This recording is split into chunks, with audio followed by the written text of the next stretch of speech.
बिस्मिल्लाहिर्रहमानिर्रहीम। Dear students, date sheet आ चुकी है। फेडरल के तमाम स्टूडेंट्स जो खैबर से लेके क्वेटा और कराची तक federal board of intermediate and secondary education से एफएससी पार्ट 1 और पार्ट 2 के इम्तिहान देना चाहते हैं, उनकी डेट शीट फाइनल फॉर्म में आपके सामने आ चुकी है। इस डेट शीट में बहुत सारी छुट्टियां हैं अल्हम्दुलिल्लाह। एक तो ईद की छुट्टियां हैं, इसके अलावा भी ढेर सारी छुट्टियां हैं। मजे ही मजे हैं, लेकिन तैयारी करने के लिए ताकि आप अपने बेस्ट स्कोर्स गेन कर सकें। अच्छे मार्क्स के लिए अच्छी प्लानिंग लाजमी है, मैं अपने लेक्चर्स में बार बार कहता रहता हूं। और आज की ये जो डेट शीट है हमारी, इसमें प्लानिंग करने के बहुत सारे मौके मौजूद हैं। आइए भी स्टार्ट करते हैं फेडरल की पार्ट 1 की डेट शीट को डिस्कस कर लेते हैं। आज 15 तारीख से फेडरल पार्ट 1 के पेपर्स का आगाज हो रहा है और 15 तारीख रोज जुमा यानी जुमे वाले दिन आपका सबसे पहले मॉर्निंग टाइम में 9 बजे से 12 बजे के दरमियान मैथमेटिक्स का पेपर होगा।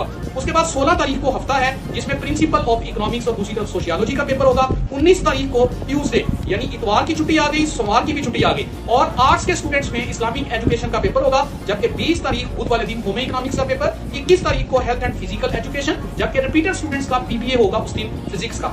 22 तारीख को फिर जुमा है, कोई पेपर नहीं है। 23 तारीख को हफ्ता है। तमाम स्टूडेंट्स खा वो आईसीएस के हैं, प्री मेडिकल प्री इंजीनियरिंग के हैं, उन तमाम स्टूडेंट्स का इंग्लिश का पेपर होगा। आपके पास 4 दिन बच्चे के दरमियान में प्री मेडिकल और प्री इंजीनियरिंग के स्टूडेंट्स के लिए इंग्लिश के पेपर को तैयार करने के लिए। फिर उसके बाद छुट्टियां ईद की और 1 तारीख को जाकर मंडे है, उस दिन आर्ट्स के स्टूडेंट्स का एजुकेशन का पेपर है। लेकिन 2 तारीख ट्यूसडे केमिस्ट्री का पेपर है, यानी केमिस्ट्री के पेपर में कम से कम 9 छुट्टियां आपको आ रही हैं। बहुत मजे की तैयारी हो सकती है। 3 तारीख को वेडनेसडे कंप्यूटर साइंस का पेपर है और साथ ही पीबीए ऑफ केमिस्ट्री आ जाएगा, याद रखिएगा। केमिस्ट्री का पीबीए आपका 3 तारीख को आएगा बुध वाले दिन।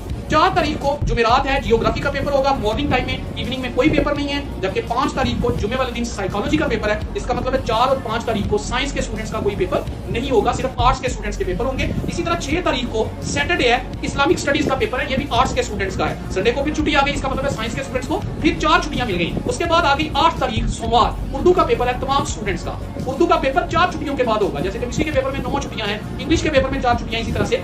अब आगे देखिए, 9 तारीख को मंगल है, कोई पेपर नहीं है साइंस के स्टूडेंट्स का, सिर्फ इवनिंग में आर्ट्स के स्टूडेंट्स में सिविक्स का पेपर होगा। 11 तारीख को जुमेरात है, इस्लामिक हिस्ट्री का पेपर है, ये भी आर्ट्स के स्टूडेंट्स का है। और 12 तारीख को जुमा है, इकोनॉमिक्स का पेपर होगा आर्ट्स के स्टूडेंट्स का। और 13 तारीख को सैटरडे फिजिक्स का पेपर। आप देखिए 6 छुट्टियों के बाद साइंस के स्टूडेंट्स को फिजिक्स का पेपर फेस करना पड़ेगा। इसका मतलब है ढेर सारी छुट्टियां हैं अगर आप इनको अवेल करना चाहें तो। इसी तरह 17 तारीख को जबकि बुध है, यानी 13 के बाद 14, 15, 16 3 छुट्टियां आ गई और 17 तारीख यानी बुध वाले दिन बायोलॉजी का पेपर आएगा। और बायोलॉजी के पेपर के बाद 18 की छुट्टी आ गई। 19 तारीख को ट्रांसलेशन ऑफ होली कुरान का पेपर आएगा। ढेर सारी छुट्टियां हैं, ढेर सारी अपॉर्चुनिटीज हैं कि आप अच्छी तैयारी कर सकें। Wish you best of luck. इंशाल्लाह आप इस अच्छी तैयारी के बाद अपने लिए सेकंड ईयर का आगाज पूरे कॉन्फिडेंस के साथ कर सकेंगे, क्योंकि अच्छी तैयारी के नतीजे में एग्जाम्स अच्छे होंगे और आपका कॉन्फिडेंस बूस्ट करेगा। Again wish you best of luck. Thank you.